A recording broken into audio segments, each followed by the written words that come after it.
The 2008 financial crisis taught us a lot of lessons, and one of the lessons that we learned is that making it so that people can buy a house without any stress test is a horrible idea. Without getting into the nitty gritty, essentially the US allowed for mortgages that were super, super low, and people could get a mortgage on a home that was way beyond what they could actually afford. And then the second that interest rates started going up, or the second that people were unable to afford things, a couple people lost their jobs, people just started like en masse, just like literally dropping off their keys at the bank because they couldn't afford their mortgage. And the '08 crisis was mostly, partially, caused by this massive housing issue. Canada weathered it a lot better because we changed our banking regulations prior to 2008. That was under Paul Martin. He was the finance minister under Jean Chrétien, and then once again, Paul Martin when he was prime minister. And that basically allowed us to weather the storm of the '08 financial crisis better than almost any other country in the world. Here's the thing, though. I totally understand why people think that the stress test is too strenuous, and it makes it almost impossible for somebody to get into the housing market, especially if they want to buy a house instead of just like a tiny condo. But if we were to remove it, or if we were to lower the barriers, it would just flood the demand for the market. And I know that it's counterintuitive, but it's like we want to make it so that people can afford houses, but if we make it so that they can get a mortgage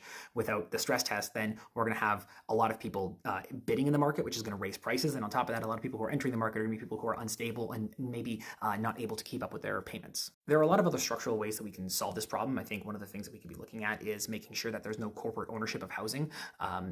Like, why is it that big firms and agencies can come and buy up a bunch of houses? Why is it that you can have like a random multimillionaire owning like 10, 20 homes? We also need to increase supply, and part of that is by building. But if builders aren't building because it's not profitable, we should be using the government to build.